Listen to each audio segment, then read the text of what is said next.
wild, too advanced, too banned to survive. These were secret prototypes, track monsters, and radical concept cars that were banned, scrapped, or quietly buried by the company itself. Some were too fast, others were too weird, a few were downright dangerous. Here are 8 secret Ford cars that got banned before they ever hit the streets. Make sure to subscribe and smash the like button. Number 8. The Ford EXP EV prototype from the 1960s, Ford's first real stab at an electric car. Yeah, you heard that right. Long before Tesla was tweeting, long before Prius drivers were smugging up the left lane, Ford was already tinkering with plugging cars into the wall. And let me tell you, this little science project was both genius and a disaster. So here's the deal. Ford took the EXP Coupe, a funky, futuristic-looking little two-seater, and stuffed it full of batteries. Sounds cool, right? Problem is, these weren't the fancy lithium-ion packs we've got today. Nope, we're talking about 1960s batteries, the kind of heavy, finicky bricks that leaked acid if you looked at them wrong. You wanted range? Forget about it. This thing could barely make it across town without begging for a recharge.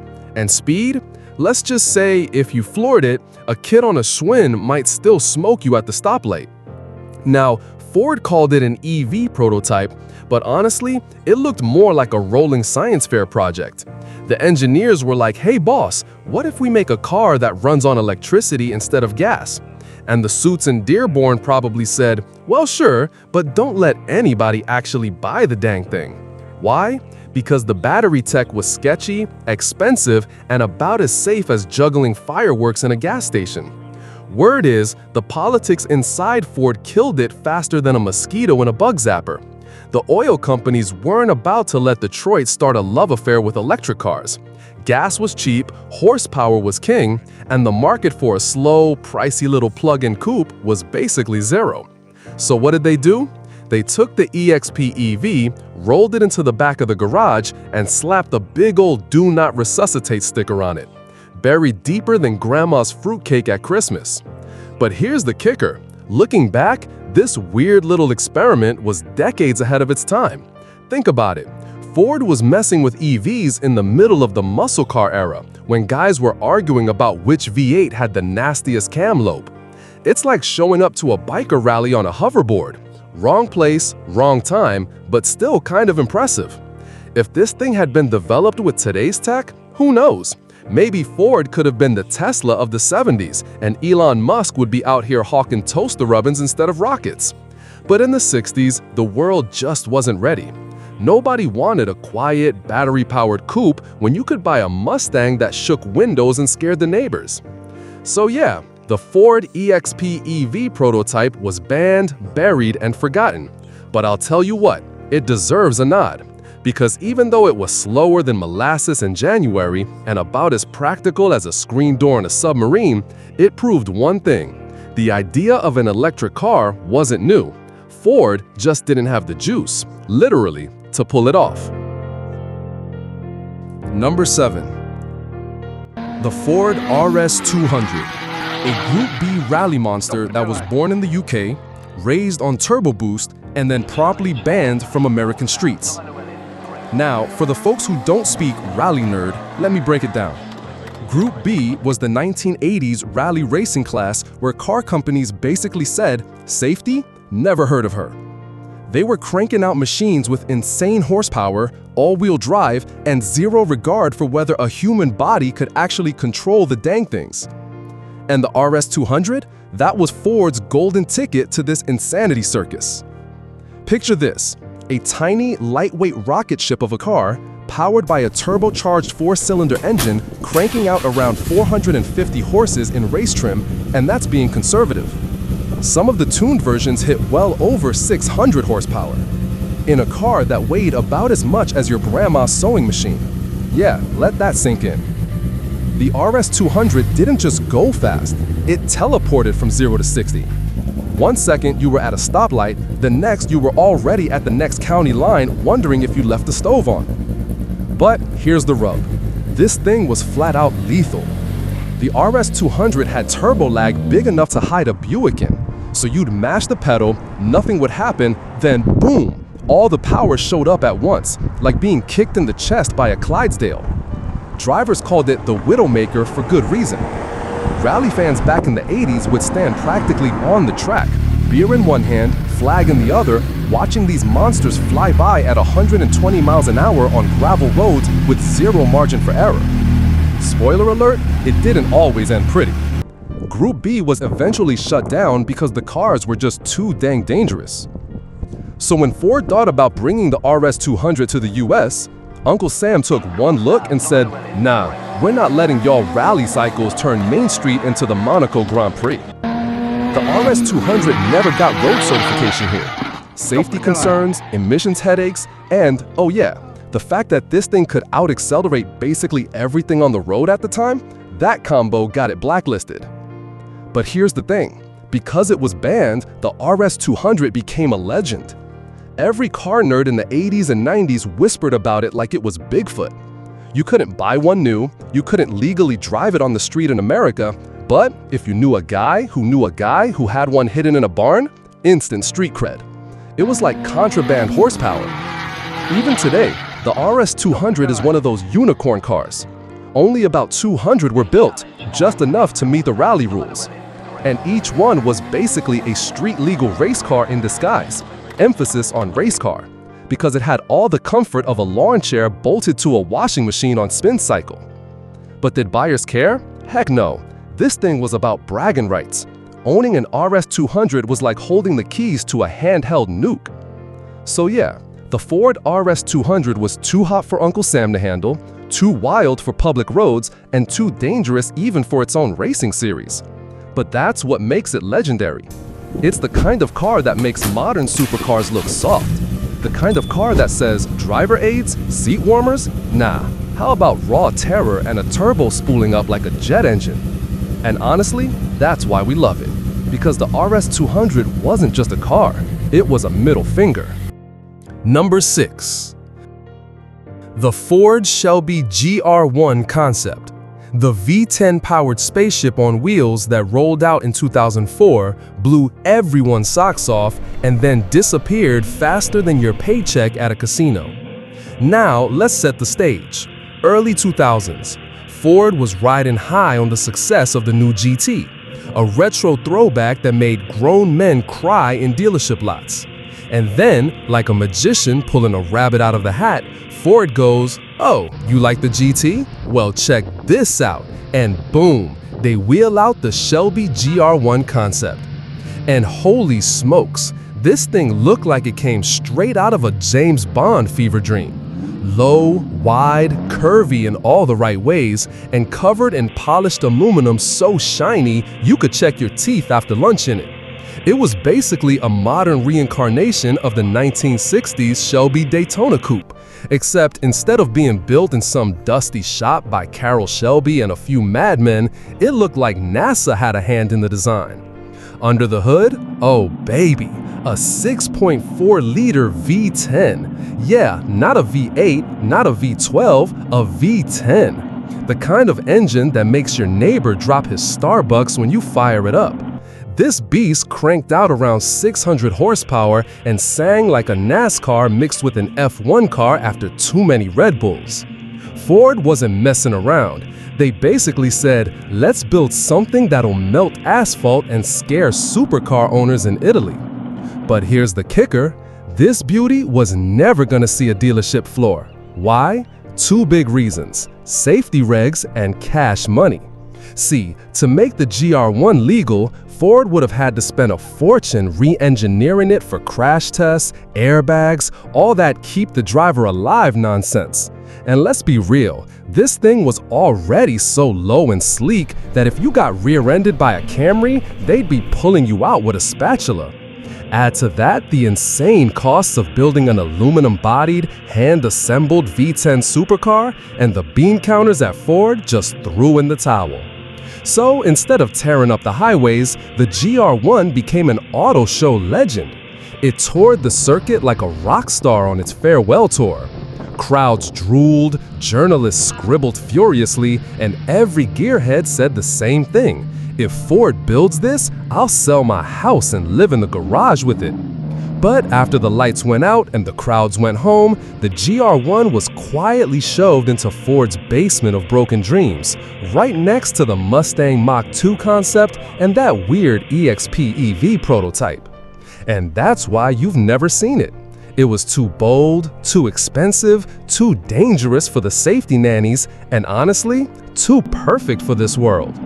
The GR1 was like that one wild friend in high school who should have been a rock star but ended up working at the tire shop because life just ain't fair.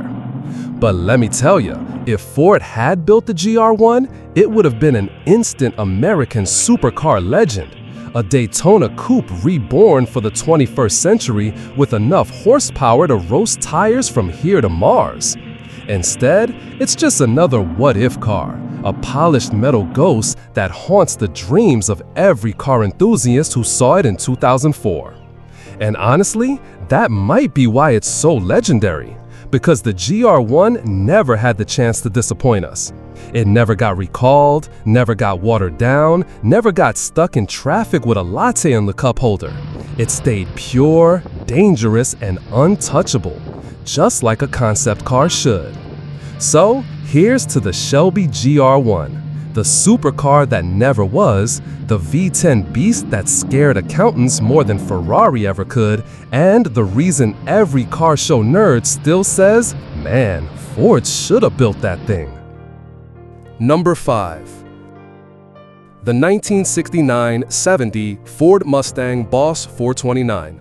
This car wasn't just a Mustang with a bigger motor. Oh no, it was Ford straight up trying to smuggle a NASCAR engine onto public roads, like stuffing dynamite into a lunchbox and calling it a sandwich.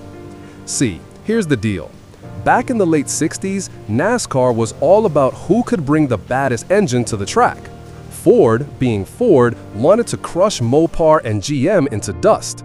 But to race in NASCAR, you had to play by their little game called homologation, which basically meant if you want to run it on Sunday, you better sell some on Monday. In other words, you couldn't just cook up a crazy motor in the lab and drop it in your race car. Nope, you had to build a few hundred production cars with that same engine stuffed under the hood, slap a VIN on them, and sell them to Joe Public. So Ford cooked up the Boss 429 engine, a 429 cubic inch monster with hemispherical heads so big they look like they belonged on a spaceship.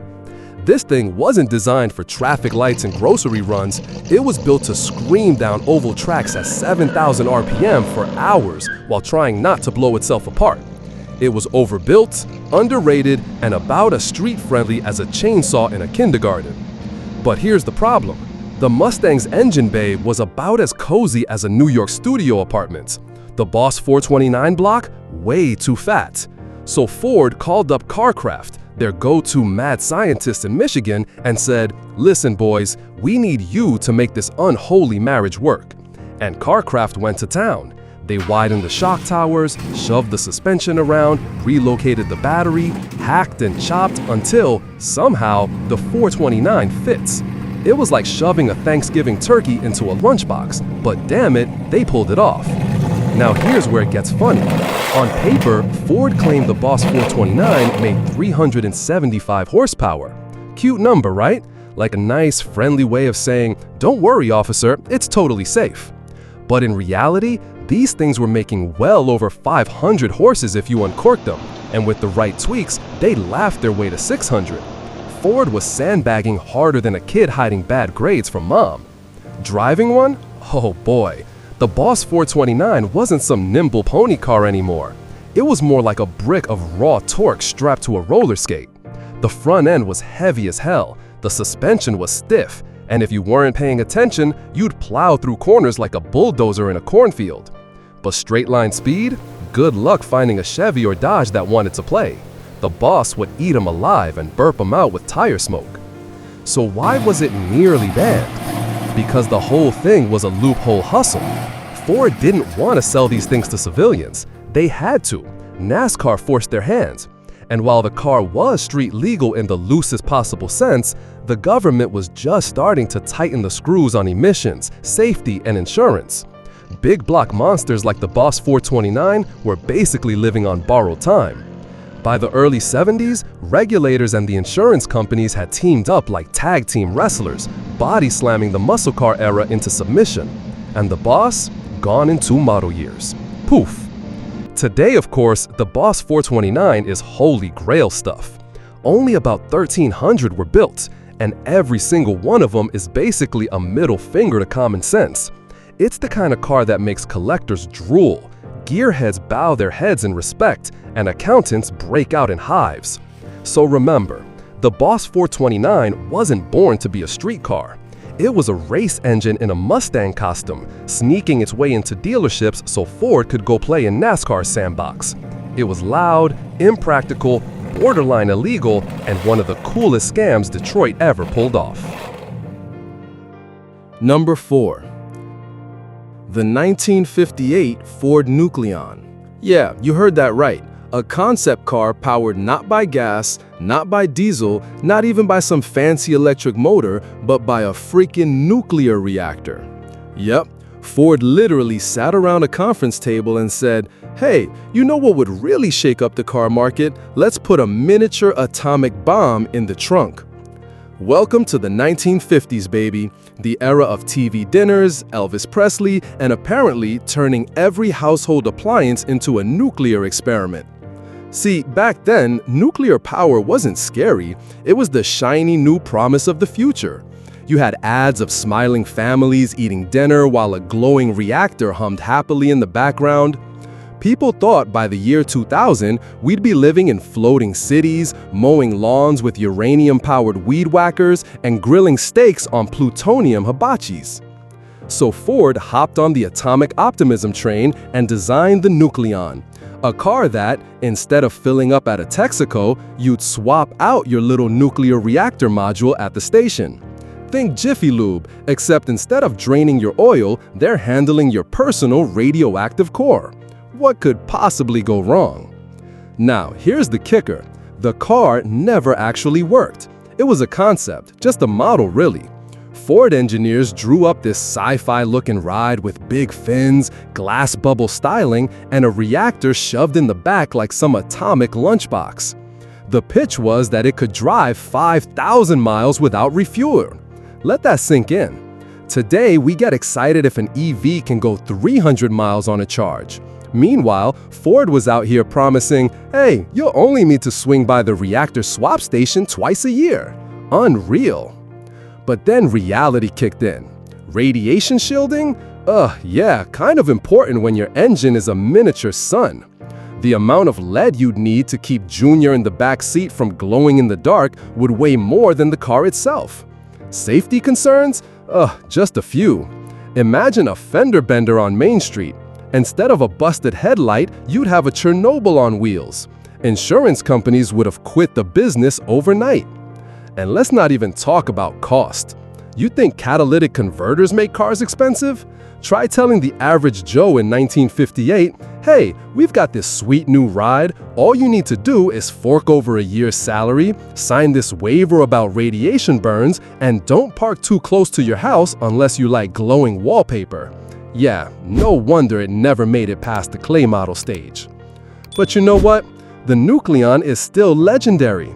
It's one of those concepts that perfectly sums up the atomic age, that strange mix of optimism, naivete, and absolute bonkers imagination. It never ran, never even had an engine mock-up inside, but the idea alone has kept it alive in car lore. Think about it. The 1950s were dreaming so big, they figured we'd all be zipping around in personal nuclear hot rods instead of sitting in traffic today trying to get a Starbucks latte while our phone's GPS freaks out. It's like a time capsule of a future that never happened. A world where the family road trip might have ended with Dad yelling, "Dang it, kids, stop fighting or I'll pull over and leak radiation all over the station wagon." So why did it vanish? Because, in the end, common sense went out. Nuclear plants? Sure, they can power a city. Nuclear-powered submarines? Makes sense. A nuclear-powered two-door coupe parked in your driveway next to the doghouse? That's just straight-up insanity. Even Detroit knew it. And yet, the Nucleon remains one of the most fascinating what-ifs in automotive history. A reminder that sometimes progress doesn't need uranium rods and Geiger counters. Sometimes all you need is a little imagination and just enough restraint to not build a rolling reactor. Number 3. The 1996 Ford Indigo. The one time Ford looked at IndyCar racing, looked at your daily commute, and said, yeah, let's mash these two ideas together and call it transportation. Spoiler alert, it never made it to a showroom, and for good reason. This thing was basically a fighter jet with license plates that never existed. Picture it, the mid-90s. Grunge music was still buzzing, Michael Jordan was busy being the GOAT, and Ford was sitting in Dearborn thinking, you know what the tourist needs? A cousin that looks like Batman's track toy. Enter the Indigo, an open-wheel, carbon fiber rocket that looked like it had been stolen straight out of an IndyCar paddock. Forget cup holders, forget AC, forget even doors. This thing said, you don't get in, you strap in. Underneath that sleek alien body sat a 6.0-liter V12 engine. Not some hand-me-down from a truck, not a reworked Mustang motor, a real, screaming, all-new V12 that Ford built specifically for the Indigo. And it pumped out around 435 horsepower, which might not sound crazy today when soccer moms are piloting 600 HP SUVs, but in the mid-90s, that was straight lunacy. Plus, remember, the Indigo was made almost entirely of carbon fiber and weighed less than your buddy's rusty Civic. You touch the gas pedal and it would practically teleport. Now here's where the humor kicks in. Ford actually thought about production. That's right, there were whispers of building a few road-going versions. But then some very important men in suits probably sat down, lit their cigars, and said, gentlemen, if we actually sell this thing, people are going to die. Fast. And that was the end of that. See, the Indigo had no headlights, no airbags, no bumpers, no chance in hell of passing US crash safety rules. Heck, if you sneezed while driving it, you'd end up in another zip code. This wasn't a car for Main Street USA. This was a car for, I don't know, Gotham City drag races against the Joker? But man, was it gorgeous, sleek, sharp, futuristic. Like an Indy car and the Le Mans prototype had a baby, and that baby grew up on Red Bull and bad decisions. Even today, car nerds dream over the Indigo. It was never meant for Walmart parking lots or stop-and-go traffic. It was a concept, a flex, Ford basically telling Ferrari, yeah, we could play your game if we wanted to, but right now we're busy selling F-150s. And that's the heart of the story. The Indigo never hit the streets because if it did, it would have been illegal before the first ignition. But as a vision, as a glimpse into a world where every commute was a qualifying lap, it was glorious. Imagine trying to explain it to your insurance agent. Yeah, it's got no roof, no fenders, and a V12. Also, I plan on driving it to the grocery store. Your agent would just faint, then wake up, double your premiums, and faint again. So the Indigo remains locked away in concept car legend, too wild for reality, too cool to forget. Proof that Ford, at least once in the 90s, decided to say, forget minivans, let's build an Indy car for the suburbs. Number 2. The 1967 Ford Mustang Mach 2 concept. Yeah, that's right, a Mustang that wasn't just a Mustang. It was a full-blown mid-engine stallion. Ford basically looked at Ferrari, looked at Chevy's Corvette, and said, hold my beer, we're about to cook something wild. So here's the setup. 1967, the Mustang is already hotter than a jukebox at prom. Pony cars are flying off dealer lots, teenagers are cruising Main Street, and Ford's execs are stacking cash like it's going out of style.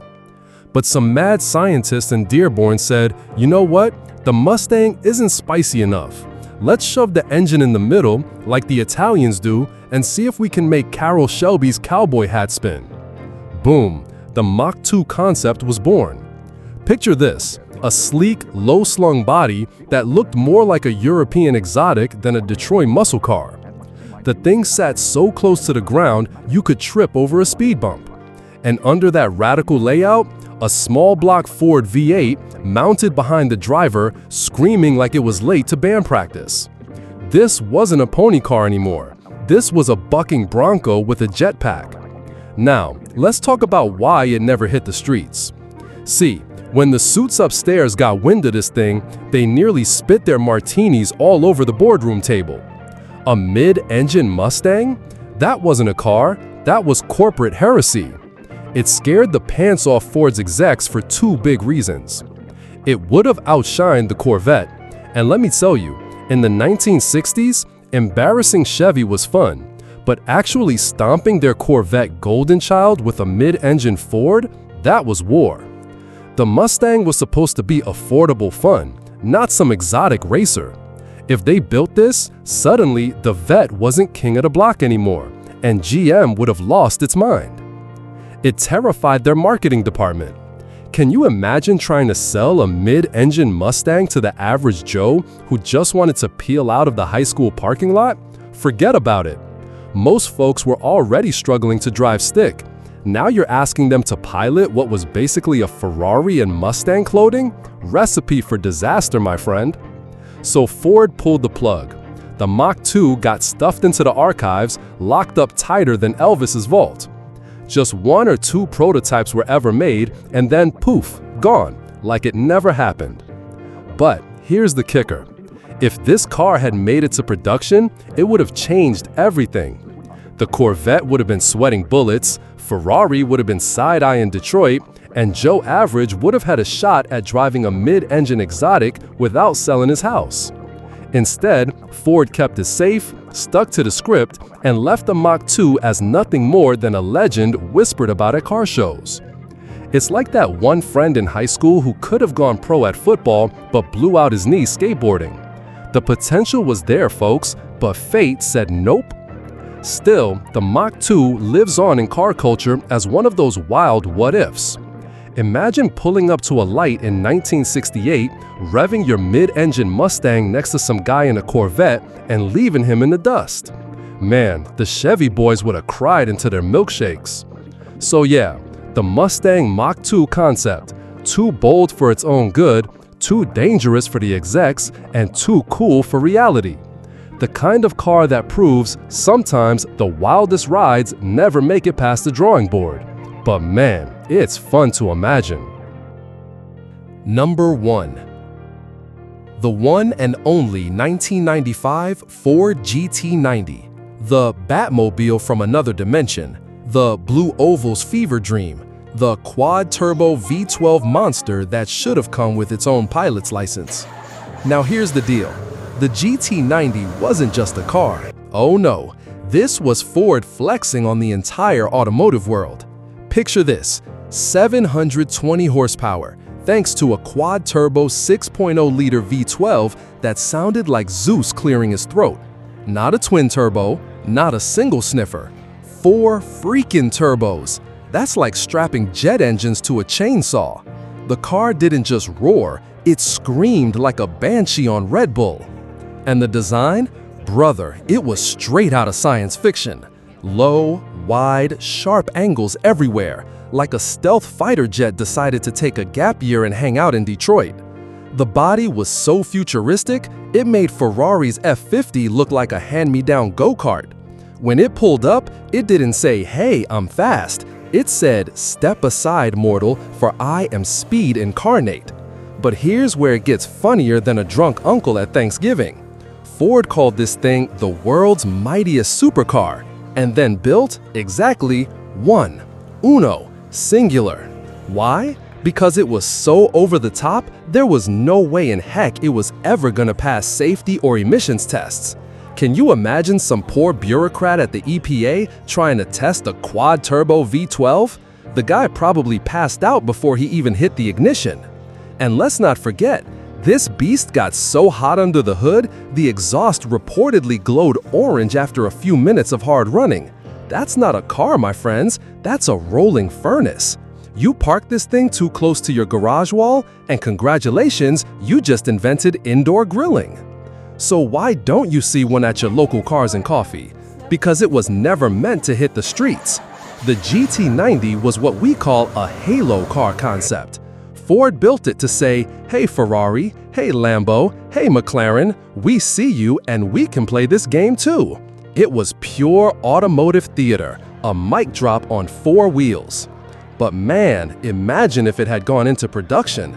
Think about some suburban dad in New Balance sneakers trying to take the GT90 to Home Depot. You'd have minivans vaporized at stoplights, police officers throwing in the towel, and neighborhoods echoing with the sound of quad turbos spooling up like jet turbines. The HOA would have banned it before the DMV ever could. Instead, Ford locked it away after its auto show tour, and the GT90 became this mythical unicorn. Gearheads still argue about it online like it's Bigfoot.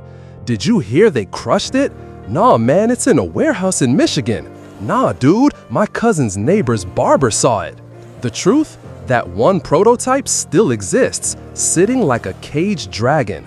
Proof that Ford once went absolutely off the rails in the best possible way. So, there you have it, the GT90. Too hot, too wild, too extra for this world. A car that wasn't just banned, it was practically exiled from reality. But it lives on in legend, reminding us that sometimes car companies should get a little crazy. Because while most folks were building cars to get you to work, Ford built a car that looked like it wanted to fight Godzilla.